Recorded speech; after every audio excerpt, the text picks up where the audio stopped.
The CBO yesterday said that the budget deficit totaled 1.7 trillion, which is an increase from 300 billion from last year.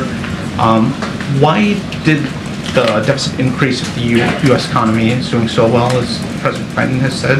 So a couple of things. As you know, the president has, when it comes to the deficit, he has done a record amount of work in reducing the deficit, as you just laid out. One of the things that we have seen is that congressional Democrats continue to do the trickle-down economics, which we know it doesn't work, right? You've heard us call meganomics, right? And so it has increased the deficit. It has increased even more than it was anticipated. And so this is what we believe is Maganomics deficit. And the reason why, just a couple of things to lay out here, if you think about the Republican tax cuts, they are responsible for about 90% of the increase in the debt as a share of the economy, and that's over the last 2 decades, right? This is for some time now. And that's including that one-time emergency spending. And so if you look at 2023, the increase, as you just laid out, the falling tax revenue caused 63% of the increase in the deficit, and the non-interest spending was not responsible for the increase in the deficit in 2023, but it's causing just 6% of the increase. So that's how we see this, the numbers from the CBO. That's how we kind of break it down. That's how it's been broken down, and how we see why the deficit has increased. Again, this is decades and decades. If you think about it, of trickle-down economics that just doesn't work. It doesn't work, and we see that in the numbers from yesterday. Okay. House Republicans are suggesting that another CR bill could be needed, potentially into next year. Would the president support such a bill and delaying this appropriations process again? I'm not going to get ahead or get into the hypotheticals of how Congress is doing their business. Obviously, the House Republicans have to figure out who's going to be the next leader. As the president said, he doesn't have a vote in that. They have to make that decision as they're moving forward in figuring that out. But what we want to see happening is that we want the House and Congress to get back to work, so that we can deliver for the American people. I'm not going to get into hypotheticals, not going to get into their process here, but certainly they're trying to figure it out right now in the chaos that they've caused. Greetings, friends. I have breaking news to share with you today. President Biden has just announced that he's finally taking action. The president has unveiled new efforts to cut additional fees. Officials say this will help millions of Americans save hundreds of dollars. Also, some households will qualify for a refund check. So please make sure, friends, that you watch until the end of this video. Also, to say thank you for being part of this community. Every Friday, I will be announcing several winners for the Walmart gift card giveaway. If you would like to enter the weekly giveaway, friends, please click and like several of my videos, and then comment below the keyword of each video that you watch. The more videos that you comment on, friends, the greater your chances of winning these giveaways. President Biden unveiled new efforts to crack down on junk fees while announcing $2 billion in savings and $140 million in consumer refunds from previous crackdowns on junk fees from the Consumer Financial Protection Bureau. President Biden said during a press conference today, folks are tired of being taken advantage of and played for suckers. These are hidden charges that companies sneak into your bills to make you pay more because they can. Simply because they can. Charges that are taking real money out of the pockets of American families. According to officials, these junk fees can add hundreds of dollars, weighing down on family budgets, making it harder to pay family bills. The Federal Trade Commission unveiled a proposed rule that the Biden administration says would ban businesses from charging hidden or misleading fees.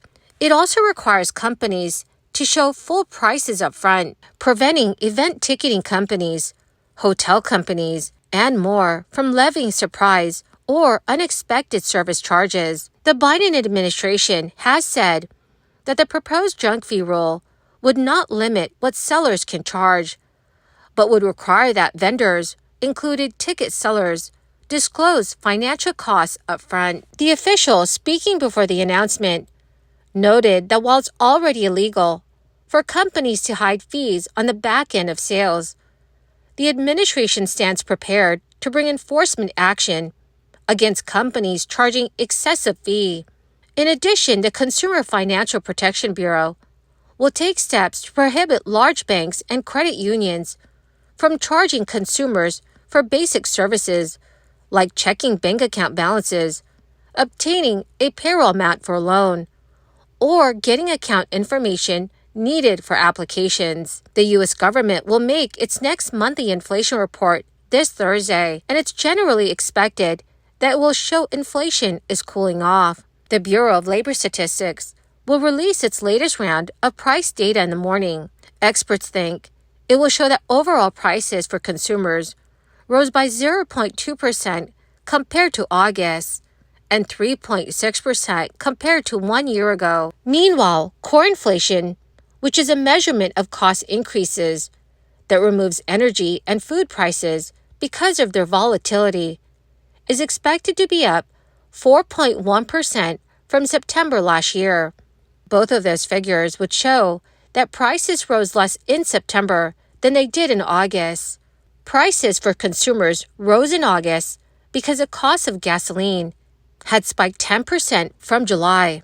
The Federal Reserve raised interest rates sharply from March 2022 through this summer as it tried to get inflation under control. That does not mean that prices are lower than they were, but instead they're rising at a slower rate. Still, those slower increases have been a relief to some consumers, and wages have been rising faster than inflation, which makes it easier for Americans to afford goods and services. Now that Virginia Governor Glenn Youngkin has signed a new Virginia budget, there's an opportunity for eligible Virginia taxpayers to receive one-time tax rebates. This is the second time in recent years that the Commonwealth has returned surplus revenue to residents of Virginia. The move aligns with a trend where many states send residents so-called stimulus checks and tax rebate payments. However, not everyone is eligible for the Virginia 2023 tax rebate.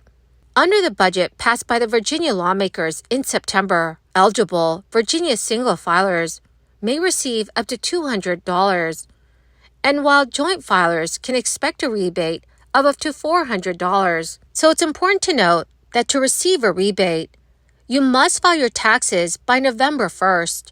If you have not filed your 2022 Virginia tax return, be sure to do so by the November deadline.